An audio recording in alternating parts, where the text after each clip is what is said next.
Thank you for listening to this PodcastOne production. Now available on Apple Podcasts, PodcastOne, Spotify, and anywhere else you get your podcasts. The following program is a PodcastOne.com production. From Hollywood, California, by way of the Broken Skull Ranch, this is the Steve Austin Show. Give me a hell yeah. Hell yeah. Now, here's Steve Austin. All right, everybody, welcome to the Steve Austin Show. I'm sitting here in Atlanta, Georgia, the ATL, talking to one of the greatest of all time, Jake the Snake Roberts. And I'm in the confines, or the compound of DDP Yoga. Man, I drove up this damn thing, and I was like, holy smokes. I was looking for just a little building, Jake, and I drove by this thing and said, it's a monstrosity. I pulled in. Here we sit. I haven't seen you in a long time, and I've never got a chance to thank you in public or in person about what you did for me way back in the day, and that was when I created Austin 316 due to a match that I had with you. Vader roughed you up pretty good. Worked over your ribs. Mark Merrill had kicked me in the mouth. I went to the hospital. Did a good job of it, too. He did a good job. I like that phony blood capsule you used. Yeah. That was the phony blood capsule that everybody Chicken talks blood, about. Yeah, chicken blood. So I go to the hospital, get stitched up. As soon as I get out of the ambulance, I got my stuff on because you and me are going to go. Yep. And Michael PSAs comes up to me and goes, hey, Steve, before you go to the ring, I just want you to know, before you do the King of Ring acceptance speech, Jake cut a religious-based promo on you. And that's when I came up with the Austin 316 thing. And I always think, Jake, in my career, nothing would have happened. It would have no reason to happen. I wouldn't have created that because it was just organic. Right. So if I had not been wrestling you in that damn final match at King of the Ring, if P.S. Hayes had not told me what you said, if you'd not have said that, Austin 316 would have never been born. And then, because Stone Cold said so, would have been born either. So I basically owe my whole WWE run to you. No, you don't. Because, if you owe me for anything, you owe me for sticking up for you in the fucking office. I'm sorry. Tell me about sticking up for me in office. What happened? And when was this? Was this WCW or WWE? No, this is WWE. My father had seen you in WCW, and he gave me the angst to say, son, this guy will take some time to get over, but if he ever gets over, he'll be gone forever. He said, just get an eye on him. So when you came up here, of course, they had you saddled on the wrong pony and doing all this wrong stuff. And I was in the office, and they're like, well, every time your name would come up, I'd say, guys, you just need to get on this guy and ride him hard for a long period of time, give him some time to get over. He gets over old school style. He wrestles.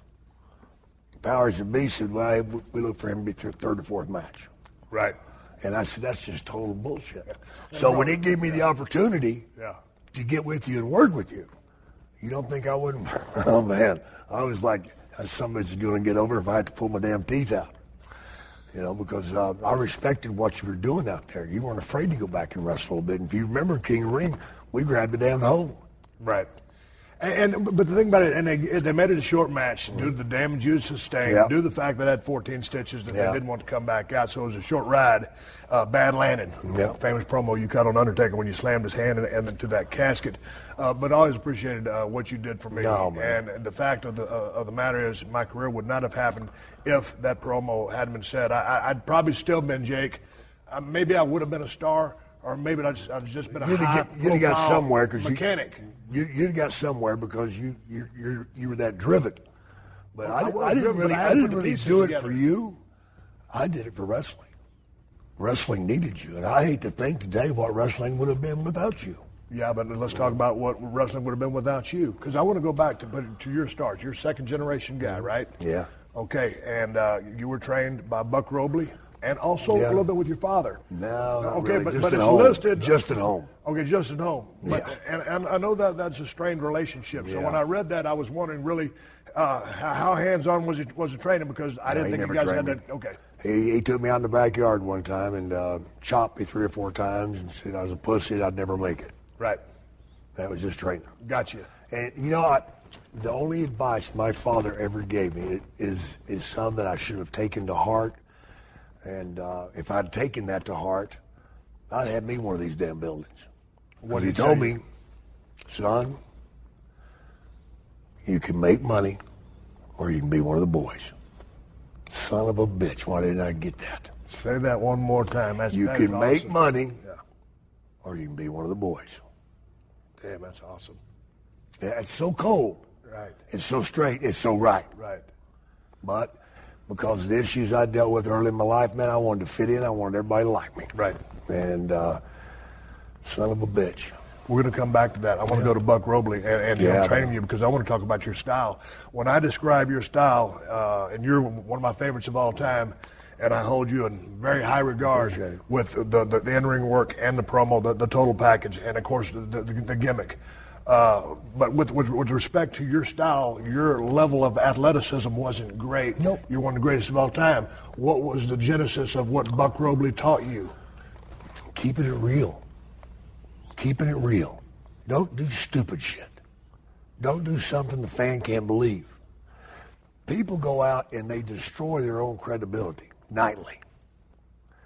They go out and do 6 clotheslines and one of them's a little off, or they do 6 clotheslines. And I'm sorry, but you didn't beat the son of a bitch. Right. So what are you? Right. You're not a man. You're not a great wrestler. You're just some guy that's doing this a lot. Right. You know. So Buck would tell you, God damn it, just do one thing, do it right. Right. 100%, and get all that you can out of it. In other words, make that guy sell for you. Right. Because that makes your shit stronger. Right. Doesn't matter if you hit him with a punch or you drop toe, it doesn't matter. So less is more type stuff. I mean, I when I'm teaching kids about credibility, I hit them with this one. Let's just say I came into town and I took you out and got you messed up and you wound up sleeping with a midget.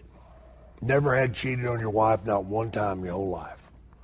Man, you woke up the next morning, you felt so damn bad about it, you wanted to get honest with her. So you went and told her the truth. When you told her, I've never, ever, ever cheated on you before. Well, last night I screwed a midget. Does she believe you? No. You destroyed your credibility. Right. Same thing with the fans. Yeah.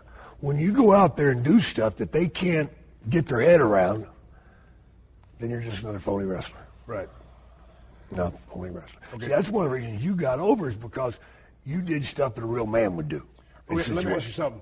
What you said a while ago, you told the higher-ups, keep watching this guy. It's going to take him a long time to get over, but when he gets over, he's going to stay over because Blackjack Mulligan, George Animal Steel, Jerry Briscoe, all of those guys that were agents when I came into the WWF were telling me the same thing. And at the time, they were pushing Mankind. Oh, yeah. He was a great guy.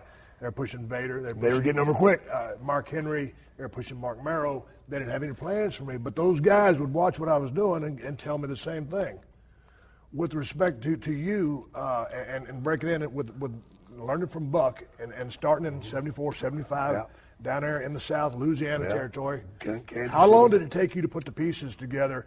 First of all, mechanic-wise, being able to just have a match. For me? Yeah. Okay. And then get the psychology part of it down. I was probably the worst wrestler that ever started in this business.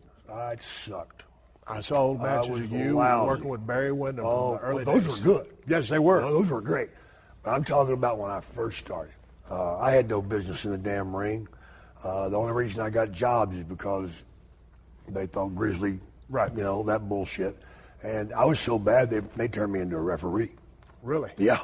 Well, then tell me this, because working with, in the prime of your career, watching all the badass stuff you did, and I would say you worked an economic type style because you didn't use a whole lot of moves because they all meant something, and your purpose was to always go for that DDT. You're trying to finish a match, correct? Right. So when you started, if you're as bad as you say you were, what kind of moveset did you have? Well, because you hadn't invented the DDT yet. No, that's back when I was doing 100 damn moves, And I'd go out there, and that's when I learned less is more.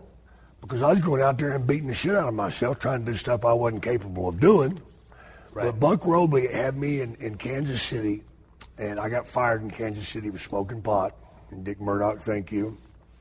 He told on me, so Pat O'Connor fired me. And Buck stood up and said, guys, you're going to smoke pot, come over to my place. Fuck you, O'Connor, that's Buck.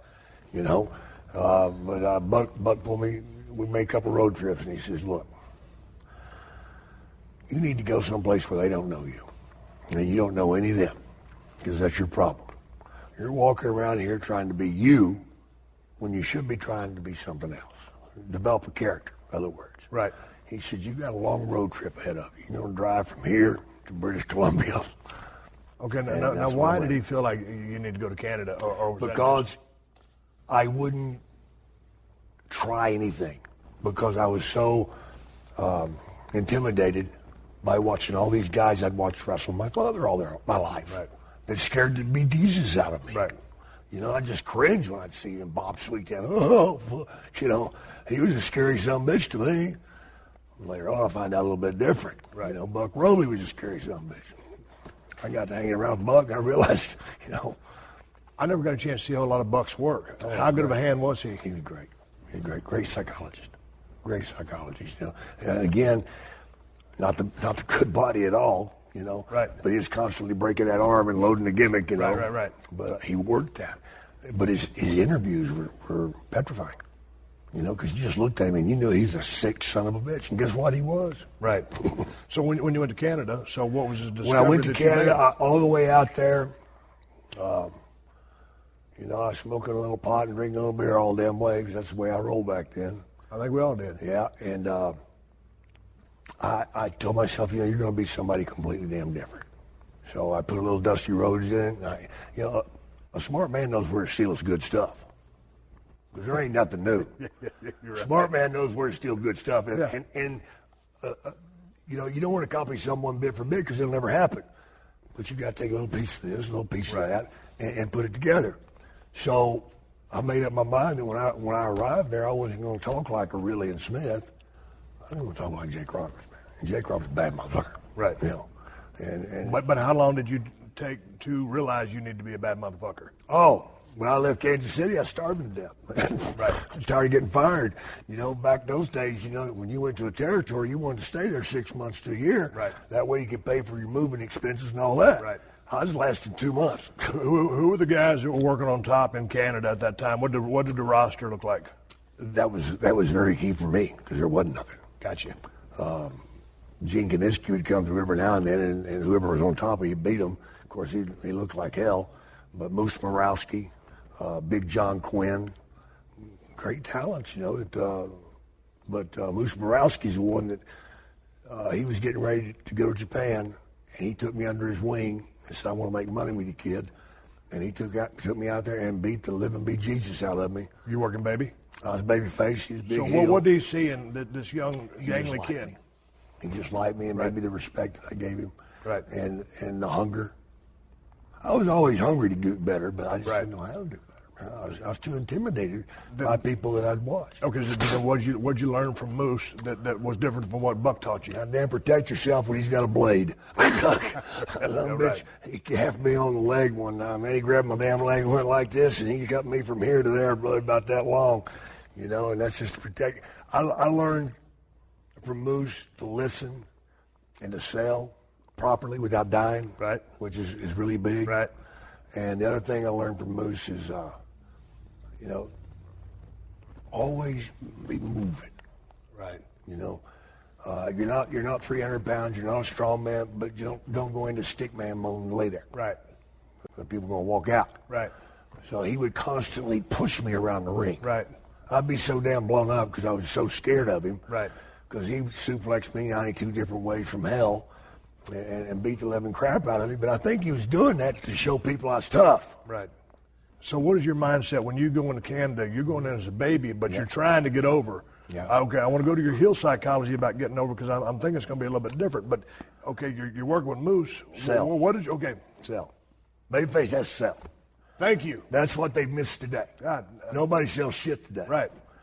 Destroying is like that girl, old man messed around. She'll never believe that son of a bitch. Right. And when you destroy your own credibility, right, it makes me sick when I see a guy like wants to go out there and act like he's 300 damn pounds. Son of a bitch, man! You're a good-looking son of a bitch. Why don't you use that and get over? Be that baby face that you know all the girls want to cry for. Instead, you want to rough up your voice and talk like you're 300 pounds and you won't sell a goddamn thing. Right. Son of a bitch. Right. Making it harder for everybody. Right. There's only one bad son of a bitch on this planet, and it used to be Andre. Right. And we're still looking for the other one. Right. I got to figure he's part Samoan. So, but in talking about that selling, and one of the things that I always say as a babyface is, sell, but the goddamn babyface has to have fire. And I'm not talking about I ain't talking about the manufactured fire. No. I think it can be learned, but many times I think either you got it or you don't. Correct? For the most part. I mean, it can be learned, but I mean, there's something special about guys that are babyfaces and great ones like Dusty. I mean, Jesus Christ, Dusty was no great body phenom either. Right. But he would he'd fire up, and he'd fire up for a brief, a little bit, and boom, back at him. Yeah. See, to me, having a wrestling match is like having sex. Hopefully, you don't hit that best shot first. Right. Now, some of us have. Yeah. Not me. Yeah. But you build your match that way. I mean, you go out with a girl and you hug and kiss on her a little bit, and you run that hand down that back, try and get that bra strap. She heels out on your ass. Right. You have to come back a different way. And you work it. Right. And then you get down the front, and pretty soon you're desperate, and you throw out the anchor, man. But baby, I love you. I really do. I love you. Now, can we? Okay. Yeah. How long were you in Canada for? A year. Okay, you go back. A year, I go to Japan for 2 months. How was Japan for you? I got the living shit beat out of me. I thought you were going to say that. Because I'll tell you why. Were they working strong style back then? Yeah. What did you think about that? I sucked. Yeah. Didn't sell shit. Right. But the reason I got beat up is because my photo that I sent over to get booked wasn't quite right. I took a picture with Andre. Right. And I stepped 2 feet out in front of him. So I looked about the same height. Right. So when I got over there, I come off that airplane and I'm looking. Well, I see all those IWC suits, they all, remember those nice jumpsuits they used to hand out to everybody? I see them over there. I'm like, they were. Yeah. Finally, they look, and they look at, and from that point on, I was known as Shit Boy. Yeah. You shit boy. Is that a shoot? Yeah. And I did a cage match every damn night I was there. Right. 2 damn months straight, bro. He beat the living shit out of me for lying to him.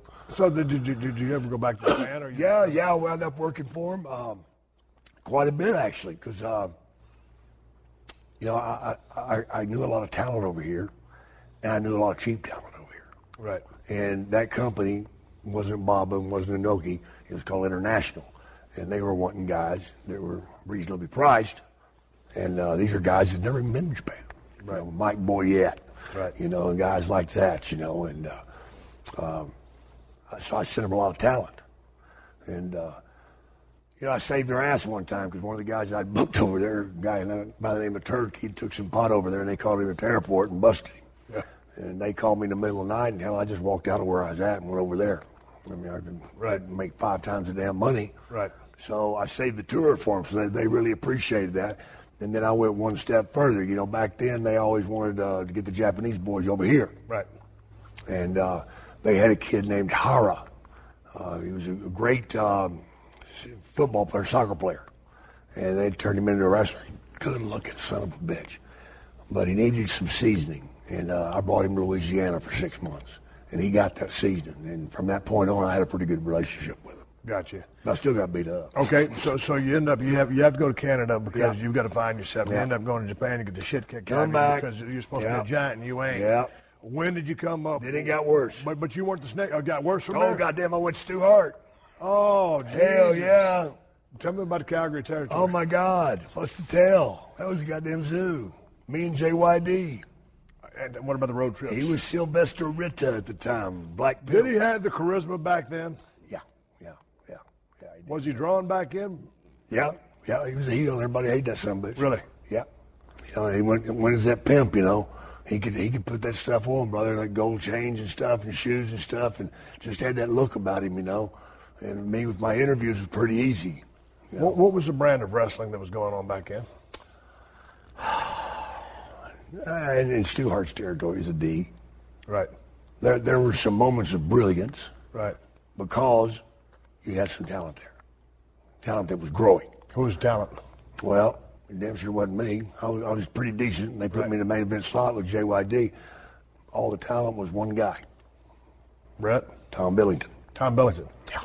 Dynamite Kid. Damn right. Right. And Brett was just starting, and Billington would just school the shit out of him.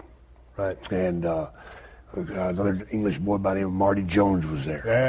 Yeah. And he would school some people too. Yeah, so that was very interesting to watch. Really? Oh yeah. I learned a lot by watching them. And I had a few matches with Dynamite. You're working with Dynamite. Okay, you working Hill or Baby? I was Babyface. Okay, now he's a naturally salty guy. Oh, son of a bitch, yeah. So who's calling the match? Damn right he was. I didn't say a damn word, bro. I remember one night, it's different back then, you could do stuff. Like if some fan was heckling you in the audience and you took it personal, you could just get out of the ring and go take care of it. Yeah. Well, Dynamite did. One night we were, I think, in Edmonton, Alberta or something, and he had me down there working the arm. He says, Jake, don't fucking move.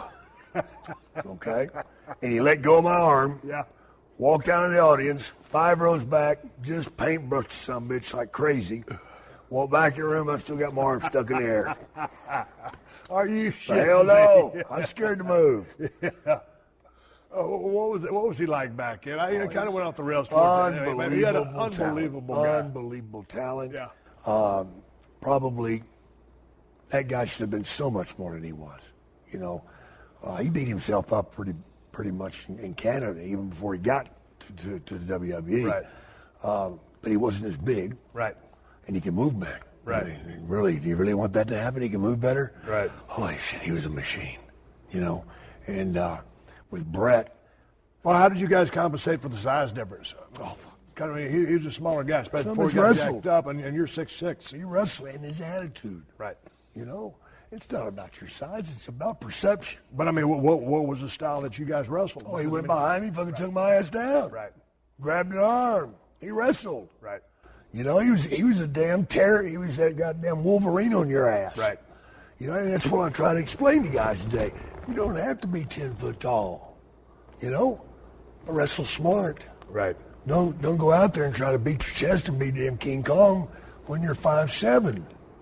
You've got, as a baby face, you're going to get sympathy from it. As a heel, you can be just full of tenacity and be a rotten son of a bitch. And everybody knows, guess what? God damn it, he's not big enough to beat so-and-so, but he cheats like a bastard, and he does this, he does that. Yeah. There's your heat, son. Right. Not trying to be equal. Right. Your heat comes from your situation. But at this time in you guys' careers, you're both still relatively young, right? Oh yeah. We were moving. So, but he seems to me, just and you talking about him, was a little bit wise beyond his years. Oh, he was. Okay. He was. He grew up in wrestling. Right. Really wrestling. Okay. Real wrestling. And so then when did you come down and then get involved in Mid-South? And I stayed. And turn into Jake the Snake because you weren't the Snake yet. No, I wasn't. I did. Now, how were you doing as far as where you were? Were you a star there? Yeah, I was. Yeah, I got that. Jake Roberts. Yeah. Okay. Yeah, I got that. You still didn't have the gimmick. No, I didn't have the gimmick. And is the gimmick the thing that you needed to get you to? Were you selling? Were you selling tickets? Yeah. Okay. Yeah, I put asses. But the Snake helped you sell mega tickets. The Snake made the whole difference in the world. Okay. Come on, give me a break, And that's something I took to Bill Watts way back. And Bill Watts' reply was, "This ain't a goddamn circus." Are you kidding me? I think that Snake is shoving your ass. Tell me about this pitch. How do you pitch this? Well, I went to it because I was wrestling Humongous. Right. And he was constantly headbutting me. I get the collar, flop out, And I needed an equalizer. So Bill Watson says, Jake, get a bag of some sorts and you're going to put a hockey mask in there. I'm like, what? So I'm going to copy him. Oh, goddamn, that's brilliant. That sucks, man. Right. You got to do one up. Right. So I went back to, what if I got a fucking snake in that son of a bitch, man? He's terrified of that motherfucker. He said, get the fuck out of here. This ain't no goddamn circus. Get the fuck out. Watts told you that? Yeah. Yeah, but what about just apart the name Jake the Snake? Jake the Snake, he moved like a snake. But when did you when did you incorporate the snake into the name? Oh, not till I went to Vince. Really? Yeah. It was always Jake Roberts up until Vince? It was Jake the Snake. Right. I did that because of Kenny Stabler. I was a big pro football fan, Kenny Right, Stabler. right. You know, Yeah, he's yeah. a snake, and not so much because of what he did in the field, because he's a party motherfucker, and he Right. beat up, he broke all the rules. You know, Right. But when did you incorporate the name? it was probably my second trip to Louisiana. Right. You know, I went. How big of a difference did that make? Because now you've got something. I had a form of cool identity. thing going on. I had a cool thing going on. Right. You know, and actually, you know who gave me that? Who really pushed that to happen? Who? Paul Orndorff. Really? Yeah, because I was screwing off his girls. Really? He said, "You're a goddamn snake, Jake. You're a goddamn snake. Leave my goddamn girls alone. Right. Leave my rats alone." Now that you had that, I mean, like studying Steve Austin. Yeah. When Dutch Mantel gave me that name, it was just like, you know, hey, when you turn heel, you can call yourself studying Yeah. Steve Austin, be this cocky, arrogant guy. Yeah. But it really didn't mean anything. It wasn't you. Yeah, Stone Cold meant something, and I had something to build upon Well, that's the and way you establish walked. an identity. Yeah, it wasn't You know? an identity. It was you. But that, yeah. So and so the snake was Snake you. was me. Yeah. But that, to me, when you have that base or that added to the mix of solid mechanics, great psychology, and you got a tremendous gimmick that has depth and meaning and something that people can identify with, Yeah. whether they love it or hate it. Yeah. When you put all the Doesn't matter. components together, then you have asses in the seats, and then you turn into a superstar. And you got time on your side. Right. Because you can do a lot of it. Okay, so going back into the squared circle, as a babyface, you said you got to sell. Yeah, absolutely. I brought up Sell and fire. Got to Absolutely. have fire. Two things. Okay, so you went into Canada. Morosky was beating the shit Yeah. out of you. You go into a territory. You're working heel. What is your MO to get over?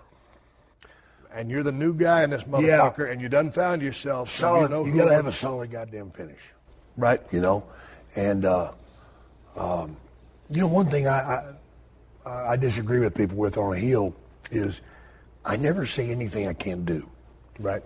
You know? And how? How do you- Well, how do you it's mean like, I'm going to kill him. that? Right. Then you don't.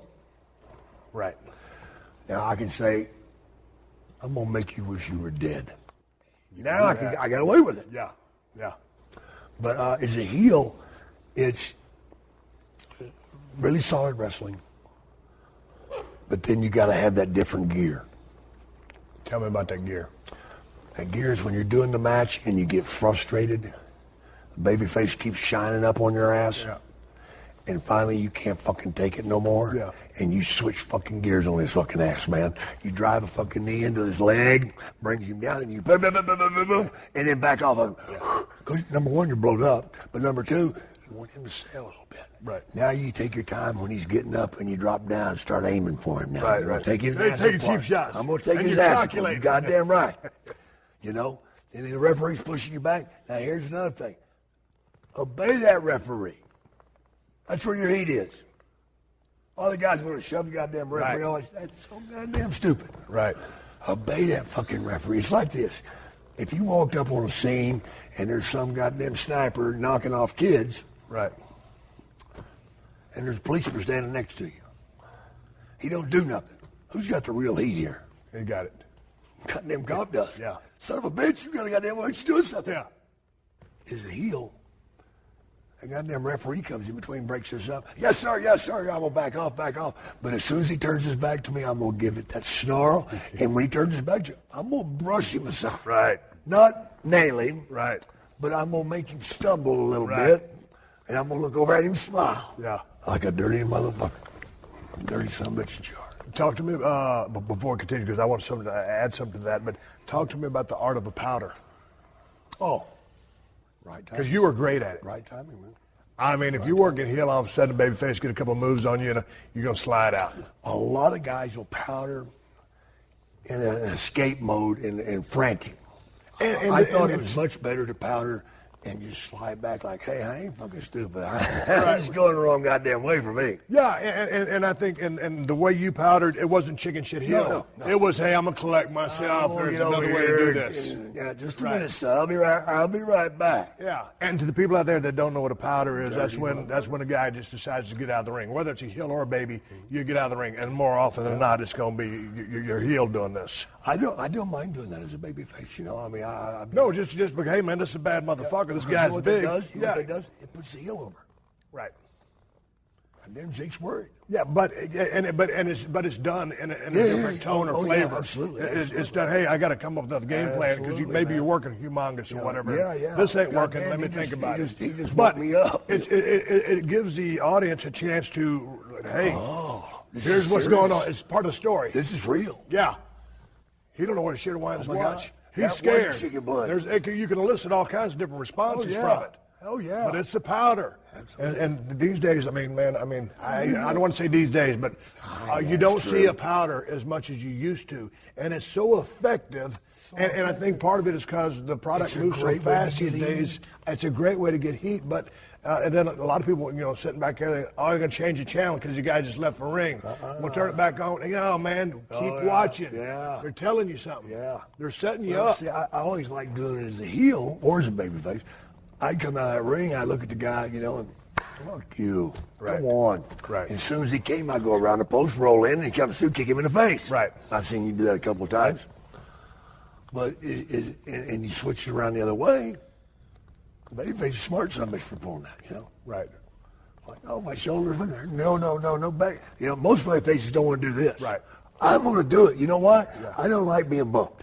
Right, yeah, right. So leave me on the mat. Right, don't touch me. yeah. Don't touch me. Yeah. And I'll slide I'm vulnerable. Oh my God, Yeah. I'm hurt. Oh, I'm really hurt, folks. I'm really hurt. Yeah. Why not? Yeah. Damn common sense. Yeah, it's smart. And that's the reason I can't wait to get out to Vegas and teach a whole bunch of people. This is the Steve Austin Show. Hey, man, do you own or rent your home? Sure you do. And I bet it can be hard work. You know what's easy? Bundling policies with Geico. Geico makes it easy to bundle your homeowners or renters insurance along with your auto policy. It's a good thing, too, because you already have so much to do around your home. Go to geico.com, get a quote, and see how much you could save. It's Geico easy. Visit geico.com today. That's geico.com. Today we're welcoming back IPVanish to the show. So what is IPVanish? IPVanish is a virtual private network, a VPN for short. And a VPN is a super important tool that helps you safely browse the internet. You can use a VPN on your computers, tablets, phones, even things like your Fire Stick when you're streaming media. When you use a VPN, all your data is encrypted. What you're reading, what you're searching, what you're watching, whatever it is you're doing. That's important because what you're doing on the internet isn't my business, and it's no one else's business either. IPVanish helps you remain anonymous and secure on the internet. IPVanish is just $3.49 a month. For just $3.49 a month, or $27.99 a year, you can help protect your online privacy and security. Now, here's everything you need to know. Anonymous IP addresses. This means your personal IP address can't be tracked by anyone on the web. You can circumvent any online censorship. IPVanish has more than 1,500 servers in 70-plus locations. Get protection when using public Wi-Fi. Remember, with IPVanish, all your data is encrypted so no one can snoop on what you're doing. 24/7 support. Email them, chat with them, even call them. They're there to help. If you remember, these guys supported the show a few weeks ago. They've come back with an even better deal, wanting to offer something special for the new year. You're getting 65% off now. So go to ipvanish.com/Austin to claim your 65% savings. They have plans starting at $3.49 a month or $27.99 a year. This is the time to sign up. With our discount and their current promotion, you can get a VPN for 65% off their usual offering. IPVanish is the best of the best, even rated 4.7 out of 5 on Trustpilot, and that's with more than 6,000 reviews. Show these guys some love. They're repeat sponsors. Remember, it's ipvanish.com/Austin to get the deal and start protecting yourself online.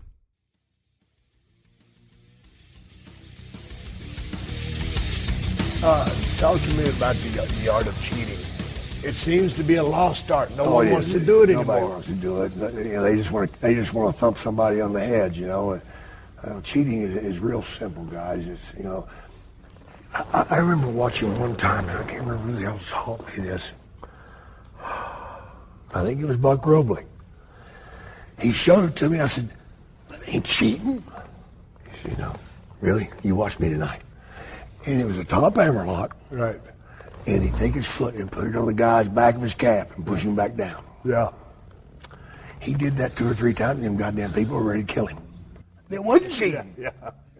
But it's the way you do it. Right. The sneakiness of it. Or your facials with it. Right. Pulling hair, my God. My God, that used to be such a good spot. Right. Right. Not even get it. Yeah. The act of. Yeah, this is taking us away from this a little bit, but when I was growing up, my dad was constantly getting his butt kicked by the assassins. Right. Hell of a tactic. Oh, my God. And I had no idea I was riding in the back seat with them. Right. They had to mask off, and I was just, I'd talk all sorts of shit about them. Yeah. Oh, my God. I hate them. They're pussies, all that shit. They just egg me on and say, yeah, but they're kicking your dad's ass. Yeah. Yeah, Dad, why are you still fighting them? Even they know that they're going to hurt you. Yeah, Grizzly, I think those assassins got your number. They're going to put you in a wheelchair. And I just, and they always had that gimmick with the mask. Right. I'm ashamed to say this, but this is how well hooked I was, because I was a believer until I had my night. I refereed the first match. I went to Jody Hamilton after I'd been in the business 10 years. Jody, I got to know. Well, what is it? What was that thing you stuck up there? He goes, there wasn't nothing. What do you mean there wasn't nothing? He said, no, not unless I was going to get caught with it. If I wasn't getting caught with it, it's the motion of it. Right. That right there explains how you cheat. Right. The motion, right. The thought of doing something. Right. Your mind can create a bigger fear than my mind can, because our fears are different. Mine might be drowning, your might be burned up by fire. That might be your fear. So we got to create that horror. One of the best angles I ever seen never even happened. What's that? They did a thing where Ken Mantell was supposed to get a championship match with Bob Sweetan, and didn't make it.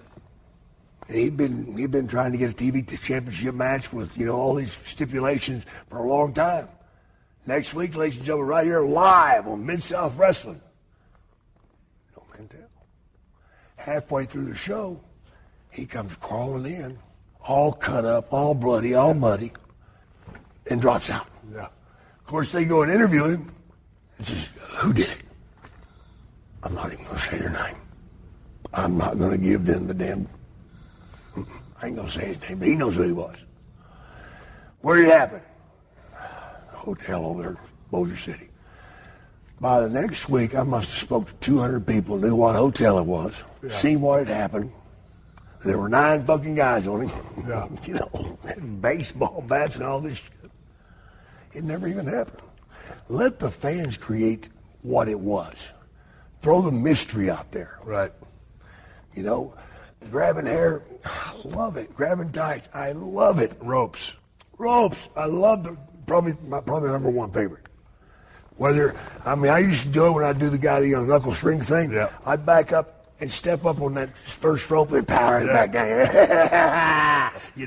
Finally the third time he sticks his foot up there, rolls back and gives me a little monkey foot. Right. Give it back to him. Right. Those are where you get heat, man. You don't get heat. And here's my least favorite. Watching 6 guys beat up one guy is not heat. That's just disgusting bullshit. Where are the other baby faces at? Right. There's no heat when it's just like that. There's no heat when you hit a guy with a damn sledgehammer. Number one, both of you have killed your damn characters. So much good stuff. If he can get up from a sledgehammer, folks, I can't fight him. And that's a very interesting point. God damn, you just killed your character. You just told the whole world you're a phony son of a bitch. Well, that's interesting. That's heavy duty right there. That's true, bro. Well, that's a good point. Damn sure is, man. If you ask the people on the street, what you think about him when hit my that sledgehammer? They'll just, really? Right. Don't do that, for crying out loud. You mentioned a while ago, and of course, well, the one thing I wanted to add there before I move on off of that is when I think about a good heel, one that will cheat, is sneaky, use that referee. I mean, the referee is so important in a match. People don't these days don't realize that, and it's one of the things. Give me Earl Hebner. Yeah, give me Earl. Dude, I used to love Tommy Young back in the day. Tommy Young was good. Goddamn, he was good. Yeah. Whatever he was high good. drama, boy. Everything was on the line. And referees mean a lot. I mean, referees could get over. referee can make your match or kill it. Right. Damn straight. And you want that referee to have some credibility. Am I right? Credibility and somebody that's going to react from what I do. Right. I just seen a guy stick his finger down his fucking skull and rip his eyeball out. Right. And the referee's yawning. Right. Are you serious? Right. I want the guy over in the corner trying to throw up. Right. Because he just sold it for me. Right. I used to love the referee that you'd go to turnbuckle some bitch, and the referee would take a bump. Yeah. God damn, that's working. Yeah. I want that referee that'll dive across the ring for that 3 count. Right. Not walk over there and stamp his foot 1, 2. Art Thomas, God bless him. Bronco Lubis, too. Yeah, Bronco did it. I used to ride back the car with a Skander Akbar Bronco. Oh, my God, you went to school. Dude, I was green as grass, and we'd make some trips into Louisiana. Of course, I'd have a pot to They piss showed you there. how to save money, too, didn't they? Oh, you're damn right. That's the first thing Skandar told me. He goes, kid, you're saving money, ain't you? I said, well, I mean, first of all, I wasn't making any money. Yeah. Whatever. $20 for it. I'm not going to say save a the dollar. shit out of it. Save a dollar. You mentioned a while ago getting color. Back in the day, where was your place of preference to carry a blade? My wrist. On my wrist. I took great pride in that. And I hated seeing guys that went down and did this bullshit, you know. There's a right way and a wrong way to do it. Most people do it wrong. They slice. That's not the right way. What is the right way? Right way is to go and twist. Got it. I got to the point I could do it off a backdrop. Right. I could do it in midair because I was doing this. I wasn't going all the way across. Right. It heals quicker. You're going to get more juice, and you can do it a lot quicker. Done. Right. Not. Because if you're going to slice, you got to kind of gauge where that son bitch is at. You don't want to cut your goddamn eyebrow off. Right. You know, my father one time cut all of his hair off. Really? Yeah, he was leaned over. Assassins had headbutted him on Shark Television. Yeah. And he went down and cut, and when he did, his goddamn hair fall off. Oh, my God. Whatever the assassin hit him with knocked his hair off, ladies and gentlemen. That's a true story. True story. Scared me to death. How did you go about making your blades? Because I was just taught to take, the old school razors. Yeah, I'd clip 1 and 2, yeah, and then take that cut an angle. cut an angle off that long triangle. Yeah. Then I'd run a piece of tape over the top of it, stick the blade through, and then that'd be my depth gauge. Yeah. I might put a double layer on there, and then I'd have my pull tab. Yep. Same for you? Fold over, pull tab. Okay, now here's the thing. When I went to pro wrestling school, they don't teach you how to make a blade. When I went to pro wrestling school, they didn't teach you how to take a chair shot. Yeah. When I went to wrestling school, they don't teach you how to give a chair shot. They don't teach you how to work. Well, no, it's on the job training. Your first time to get color, how did that go? Who taught you how to make a blade? I watched my father for years, once I got into Was he business, I just sit watched there him. at the kitchen, to get ready? Or Man, what? he did it at the building. Right. My father took that whole thing about juicing a long ways. He done something I've never seen done since. What's that? He would gig, and where he cut, he'd take that monkey blood on there, but then he'd sit down and he would cut thread, little pieces of thread. And he'd lay back and put those pieces of thread up there, and then he'd put his white clear tape over it. Yeah. Which made it look like Right. stitches. Yeah. Freaked me out. That's a pretty good idea. Damn straight. So, what was the first time you were asked to get color? Because, you're called upon that first Yeah. time, and you ain't never did it. Right. You Oh, remember? my God. I'm fixing to tell on myself right here. I'm going to tell you the first time I got color. I wasn't asked to get it. Was goddamn it was eating at my soul. I gotta figure that out. And oh boy, you talk about a rotten son of a bitch. I'm fixing to spill beans on myself. I was in Florida the first time, and wife had a baby, and a lot of pretty damn girls down there in Florida, and me was in Tampa, and some girl took a liking to me, and I was an old Texas boy. Hell, if you got laid twice a month, you were a stud. Now I got this girl saying all sorts of nasty words to me and just blowing my mind. I probably had 3 or 4 orgasms before I ever got her in the back seat, just her talking. But it finally happened, and I did the thing. I ain't going to tell you how long it lasted because I'm embarrassed about that too. But now I've got to go home and I'm an hour and a half late. And it's only 10 miles. Where the hell you been? Right. So I kind of put this and that together. I decided that I was going to gig myself and tell my old lady that coming out of the arena, somebody hit me or something, you know. I'll get out of this shit. So I stopped at a K&B drugstore and got Platinum Plus, which was the wrong shit. Big old thick-ass blade. And cut myself.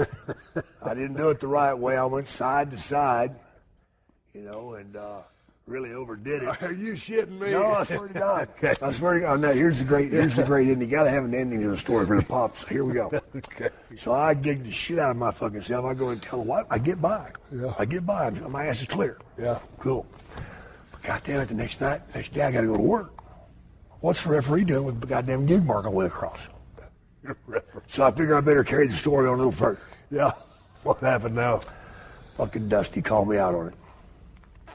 I said, yeah, these fucking guys last night, man, I went to a bar and they fucking hit me with the goddamn bottles. I said, damn, that looks like fucking stainless steel Platinum Plus to me. Yep, he fucking knew. And I just, oh my God, it was, you know.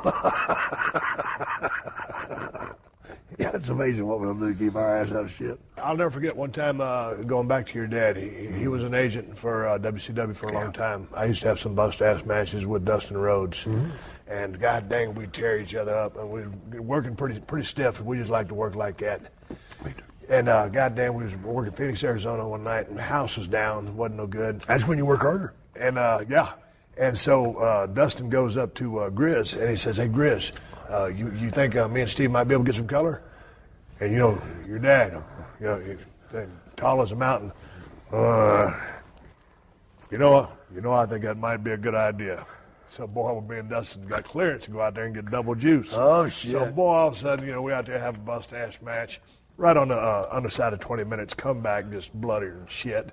And out walks a shined-up, oiled-up Lex Luger in his blue trunks, and he looked at us like it was an Amityville horror. Yeah. I mean, he didn't understand what we was trying to do, and he just didn't get it. He thought you were assholes. Now he's going to get his tights dirty. Right. But you guys were sincere about wanting to go out and help this damn building. But there's also something about, I guess it's, anytime I've ever gotten color, it's a weird thing to do. It is. Because I'm not a guy who's like into cutting. Right. But there's an honor that goes to it, but there's also a little bit of sickness into that. There is a sickness nobody really normal sticks a blade in their head, and whether you're twisting or doing a little pull, doesn't matter. It doesn't matter. It's just different. And that first crack, when you hear that pop when it goes through that layer of skin, you hear that and you feel it, and it's a very interesting feeling when that warm blood starts coming down your face. But it's for the story. And the adrenaline hits your body. And well, I'll tell you what, if we was working on television or if there's a major pay-per-view. You know, I was the same with you. I'd carry, but I always had an insurance plan. I'd carry two on my left wrist, and I'd probably give the referee one to keep in his pocket if anything went wrong. Did you ever have any injuries from a blade? No. Other than up here? No, I was working with Flair one time in a cage, kind of the Morawski story. I mean, he got a little loose that night, and I would like working with Edward Scissorhands, but no, never any accident. And you? Yeah. I can't remember who gave me the gut shot. But I'd put the blade down here afterwards, and he gutted me. And when he did, that son of a bitch just fucking dug about. I felt it came out my spine, you know. It just went right through me. How long a dagger did you make? Well, it had a little size to it, you know, like that, but still, you know, it went in about that deep. I remember getting to the back. I had to like move the skin around to push it back out. Right. You know. And that was always the thing, the telltale thing. It's give the referee. Getting the color is one thing, and it's an art form in itself. Like you said, you can do it taking a backdrop, but it's the disposal of the blade because it was always the go-to. De facto was in the waistband. Well, the first time that I tried to give it up, I dropped it. So that was it. Never doing that again. Boy, if a crowd gets a hold of that, oh my God! You done killed the territory. You wouldn't walk back in the locker room. Yeah. Even though, you know, that was just our heads. Right. And then I seen the guys put it in their mouth. I never was a big fan of that. I tried that one time, man, and I wound up coughing that son of a bitch about 45 rows back. Because a guy hit me, and I went, oh shit! You know. Yeah, not real bad. Well, so did y'all end up brawling out there so that you could try to find the damn thing? No. We were in Dallas. That got those 420 floors. I ain't getting down there on that shit. Yeah, that's dirty shit. One time I was turkey hunting. I had a reed, a diaphragm, on top of your mouth, a turkey call, and I almost swallowed that son of a bitch. Shit, no. And I was coughing loud, sounded like a turkey, and I'm dying. I'm thinking, this is really how I'm going to die, coughing on a turkey reed. The turkey runs over to check you, make sure you're all right. Then I shot him. Yeah. So the mouth was never couldn't do that with the blade. And plus, I mean, the thing. From then on, I just went to stone the tights. Right. Yeah. I was always careful, like taking my tights, Yeah. And I tried to go in between the tights, not go inside the homestand. Right. Yeah. Bad things that happen. We won't go there. No, I think that's what happened the rest of mine. I cut it off. This is the Steve Austin Show.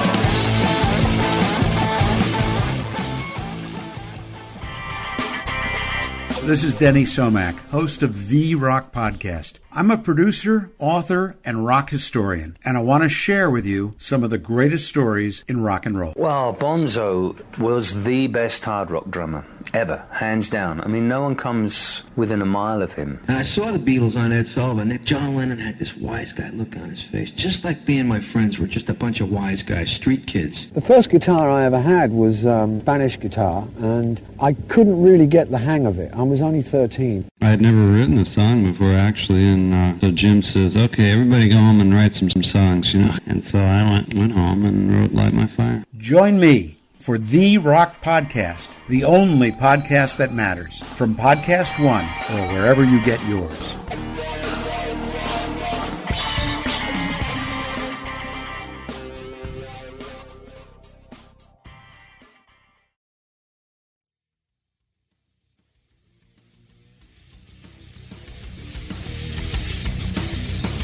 All right, I'm back here with Jacob Snake Roberts. We're talking about the invention of the DDT. The DDT happened by accident, am I correct? Yeah, absolutely. What happened? As a baby face, one thing you don't ever want to be guilty of is tripping and falling. So you just look like a... Yeah. And it's more in your head than you anything. can do it as a heel, but as a baby face, as a heel you get a pop, but as a baby face you get... loser, Yeah, or these days you fucked up. Yeah. I was working. That's the thing about babyface that I didn't like. You could never have any egg on your face. Yeah. But I love the heel aspect of working in a business. Gave you the creative freedom or liberty. Fall out of the ring backwards. Anything. Yeah. But then, mean like a motherfucker, vicious bastard, cheating. You're right. Then throw him out of the ring. Yeah. Fuck look you. at him. He's back out there right with.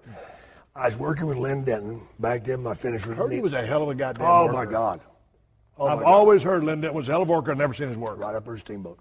Really? I got to check. Where can I find his work at? Oh, my God. You probably have to check the archives and look for something in stone. No. Right. Rock, not stone. Sorry. So there you are. I was doing knee lift for finish. Wrestling 2 had given me the knee lift, which was one of the great moments in my life for him to come to me and he said, I want you to start doing the knee lift when I leave the territory. God damn, Wrestling 2 gave it to you? Yeah, sure did, man. That's amazing. Yeah, sure did. I think he's paying my dad back for rides. I don't know. Right. How it was back what had you been using prior to that? I didn't have to have a finish back then. I was just flipping my back, No. I was doing a side suplex. Okay. And didn't do it right. I couldn't do that catapult over, but so he gave me the knee lift. So Lenny being really good with the high spots and stuff, I'd work front face lock on him. And back then Lenny and I were having to put in 40 a night, so Watts could go out and do 5. Right. And say, why? We wouldn't even have our tights on, they'd be back. Yeah. So I'd put that front face lock on him, work it, and he'd try to get out. He'd reverse one time, I'd reverse back, right back, hit it, boom. And do 2 or 3 spots out of it, and finally I get him to the point, I'm weakening him down. Now I've got that son of a bitch. And he'd finally fight to his feet, and he'd drive me into the corner once. I'd wrench it, and I'd push him back out. He'd drive me back in there again. I'd wrench it and push him back out. The third time, usually he drove me back in. I would release. He would stagger back, bend over. I'd catch him with a short knee lift. He'd take the bump and then the ropes dive on him. 1, 2, foot on the rope. Oh, my God, go back front face lock. Yeah. That's love. That's love right there, man. Yeah. Well, we were in New Orleans one night, and he went to push me back in there the third time. He stepped on my goddamn foot. and we fell down. Of course, being a babyface, I spun my feet going, no, I didn't trip. Yeah. But Lenny had heard the pop. That's something else I'll ask you about here in a minute, is not hearing the pop when you're a babyface. Right. As a heel, I listen to people. As Yeah. a babyface, I never did. Really? That's weird. It's really weird. But anyway, so I did that damn thing. And later that night we were at the bar, and she got me in there. You got something with that. I'm like, look, dude, if you think I'm going to fucking let you trip me every fucking night, I'm not going to fucking do that shit. He goes, no. You need to fucking figure out a way to. And that's how it started. That's how it started, man. So did you just... I started playing around, imagining it, You start out in a hotel room, holding, you look in the mirror and hold it and trying to figure out which way to get your legs. And that's the big thing everybody misses today on doing it. They don't throw the leg through. Right. I always took the left leg and pulled it back and shot it through there, right. which puts the speed to it. Right. The quickness of the bump going down. Now you got guys grab it and they hop in the fucking, oh, God, I hate that. And unfortunately, the best person to do it, other than me, is a chick. Who's that? I just lost it. Brain fart. Damn it. But when you put in the short arm clothesline to signal that you're going for it. Yeah. Because here's another thing that I got from your career, which was Michael P.S. Hayes' idea. The stunner, which you taught me in Fayetteville, North Carolina. Hey, kid, come here. You got a second? You damn right I do. Showed me the stunner. I started using that for a couple of months. And he said, you know what? He goes, we ought to have a setup move so people know that it's coming, like Jake Snake Roberts. Yeah, telegraph. It. He hits the short arm clothesline. You know he's going for the DDT. There's anticipation. God, oh yeah. Boy, we got him now. Money shot. Oh, he slipped out. Oh. God damn. But it's a setup. When did you implement the short arm clothesline? I think I was doing the short arm before that, actually.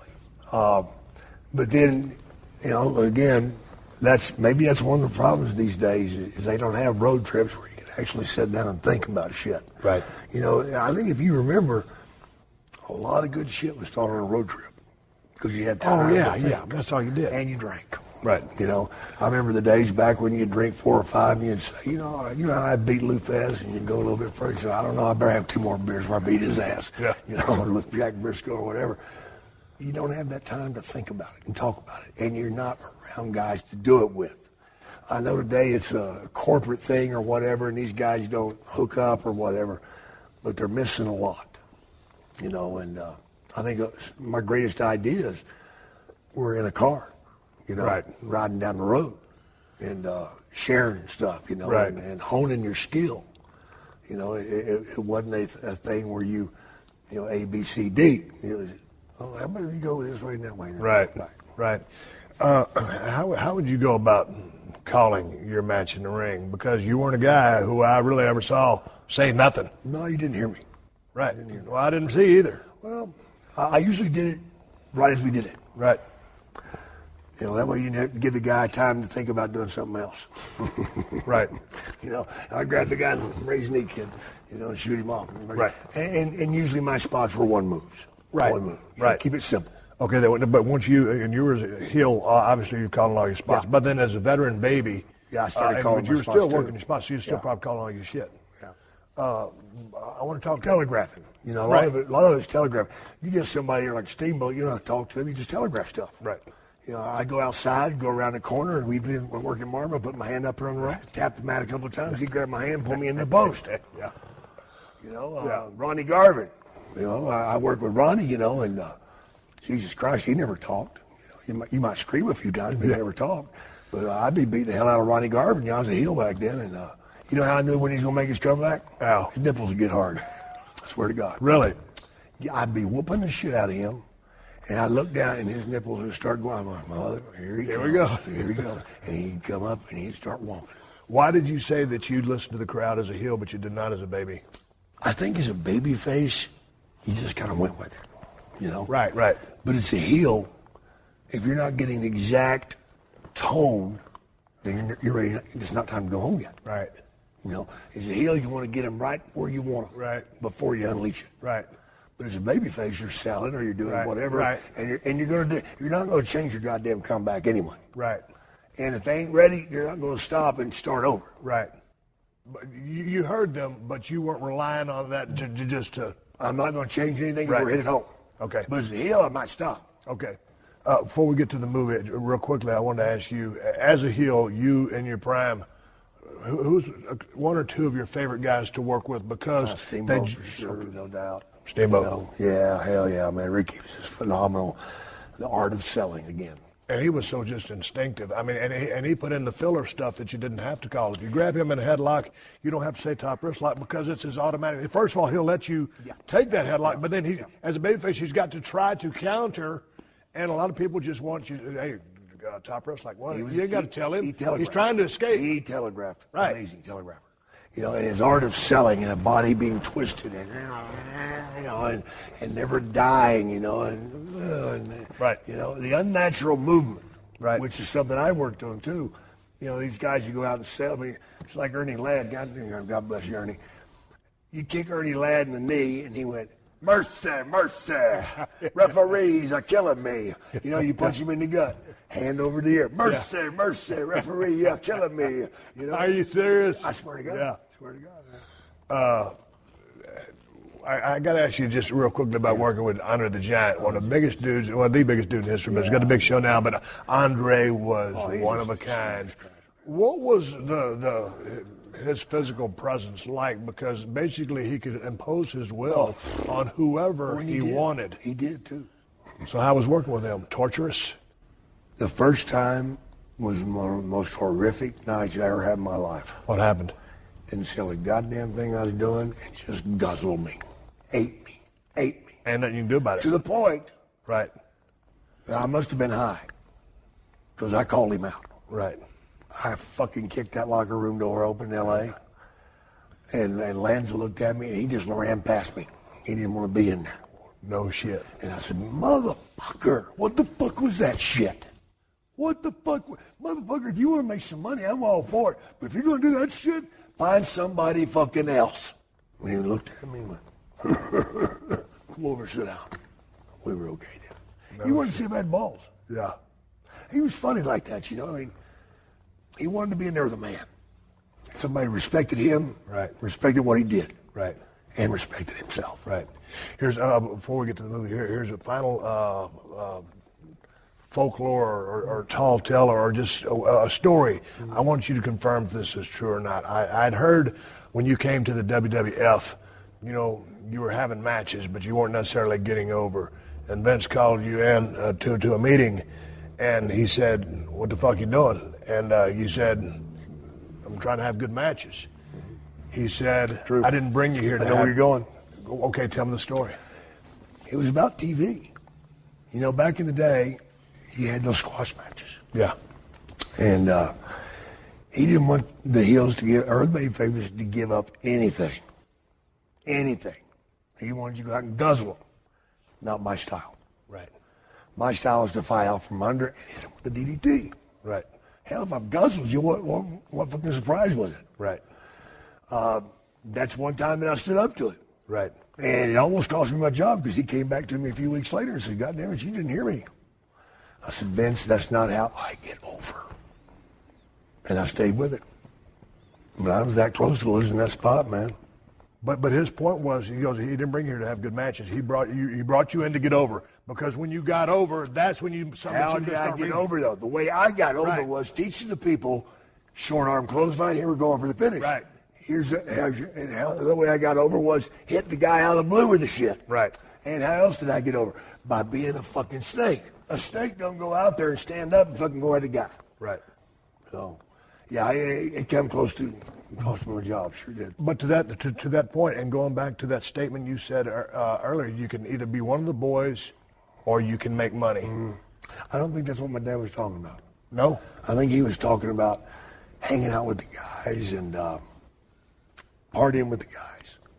Gotcha. And, being with that group. Right. You know, and being a rebel. See what I'm saying?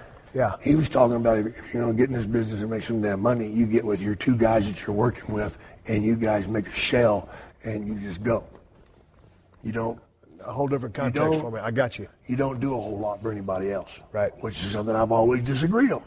Right. My idea of coming in and doing my job as a professional wrestler is to try to help everybody on that goddamn card. Right. If I hadn't, there'd be no Steve Austin. Right. If I hadn't, there'd be no goddamn Road Warriors.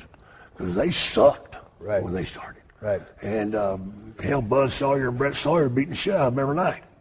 And I took the book over there and made them stars. Right. You know what I mean? I got off the road a long time ago, and it took me 3 years and Decompress. a lot of drinking to decompress, and I finally got the business out of my system. You went down a real rough, rocky road, and it was documented in the resurrection of Jake Roberts. I got the latest edition of it. I'm hoping that that's the final piece, because I mean, Jesus Christ, it's perfect. It's unbelievable. Yeah, it's great. Is wrestling out of your blood? No, never will be. Never will be. So where's your head at? I mean, do you still constantly think about the business? Because No, I don't. back in the day, No, I don't. No, you I don't? Back in the day, I was fueled by it was 24/7. Right. These days, because of the lack of places to do it, the way I like to do it, I've quit watching. I've quit being involved. Right. And by some of my actions have burned a lot of bridges, and I'm not invited back there. Right.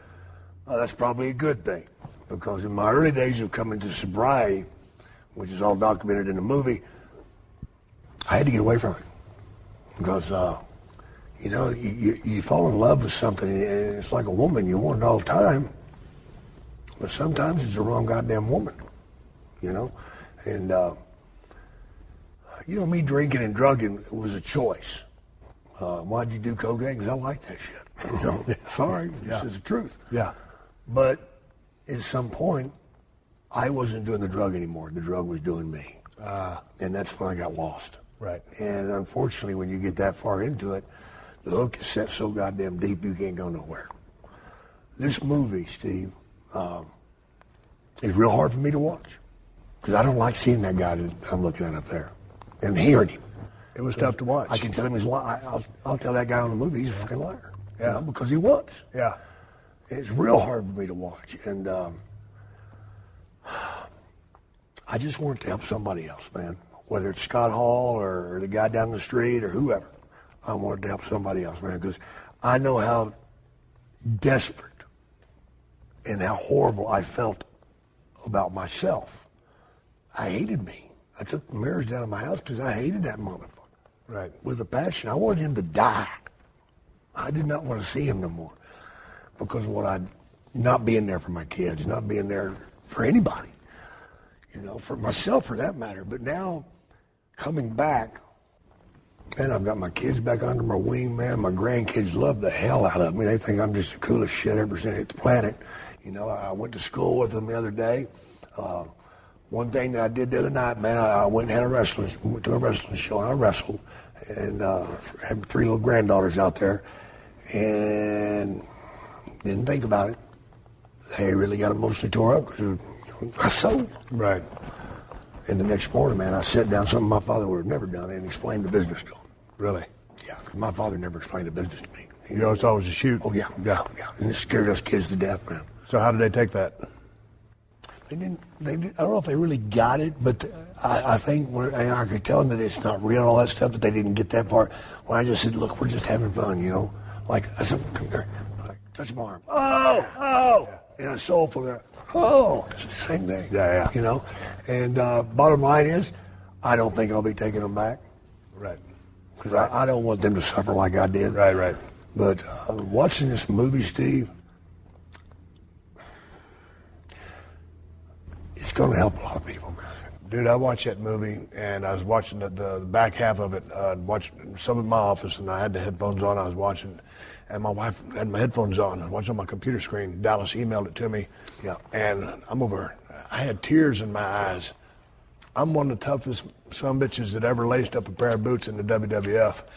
I had tears in my eyes at least 4 or 5 times in that movie. And then at the end, boy, I had to get it right here. We're just talking about it.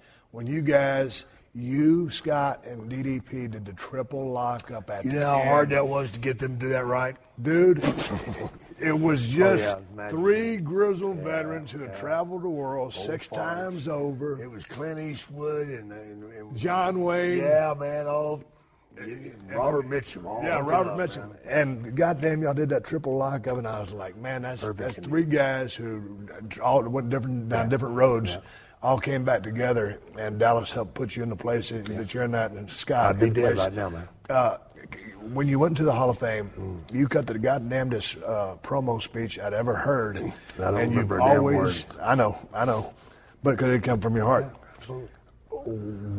Did you, and wrapping up this podcast, and if you haven't seen the resurrection, if you have not seen the resurrection of Jake Roberts, you absolutely must see this documentary. It's one of the best ones I've ever seen, and obviously with the personal interest. And you know what? It was interesting. I was back in the front office, and Josh Brolin, the actor, had just seen it and had commented to Steve about how awesome and the production was, and your story was so inspiring that here's a cat that I didn't know anything about the wrestling business, and he loved it. But you've always had a gift for promos or a gift with words. Right. Was it always like that? Steve, how did you develop the promo? As much as I hate to admit it, it come from the abuse that I went through. Did it? I think that a lot of my wrestling psychology came from that. When you are tortured, manipulated, sexually abused, and the list goes on and on, at a young age, you learn to read people. Because you walk in that room and you got to know who to be scared of. You learn to play up to certain people. You learn to act. An abused kid is the greatest actor on the planet. Because most of them you don't even know. Because they're ashamed and they hide it from themselves. They hide it from everybody else. So I think a lot of that BS that I went through as a kid taught me how to tell a lie. I mean, brother, if you lie some lying, you can learn to lie. Right. You know, I really think that. You know, and I hate that I had to go through it. I hate it for any kid. And if there's any kids out there going through that crap, get to me. I'll come over and talk with you. I'll just sit down and we'll get right. Because, you know, Steve, I go to these signings and do these movie premieres and stuff, and I'll see some kid come through that line, man, and I look at him like, right. He's going through hell, man. Right. And so that's not a gift there. That's a painful thing. But the conviction with which you delivered your message was, real. I mean, real. Fuck, yeah. dude. Yeah. Whether it was the menacing heel or just that baby, it's saying what he was going to have to do or go through, that sheer determination. Look through your opponent. Don't look at your fan. Look through him. That's what I used to tell myself. If I was looking out in the crowd, I didn't look at the guy. I looked through him. Right. Visually, look through him. Don't look at one person, because if you do, you're cheating the rest of the arena. Right. Now, I want to tell you something. I've really enjoyed this. Dude, I appreciate you sitting down with respect you and love you more than you'll ever know. Because you proved me right. Yeah. Fuck you, Vince. Take that out. Thank you. Jake Roberts. This is Steve Austin. I'm riding off in the sunset after talking to the biggest guys in the history of the business, Jake and Snake Roberts. This has been a Podcast One production. Download new episodes of The Steve Austin Show every Tuesday at PodcastOne.com. That's PodcastOne.com.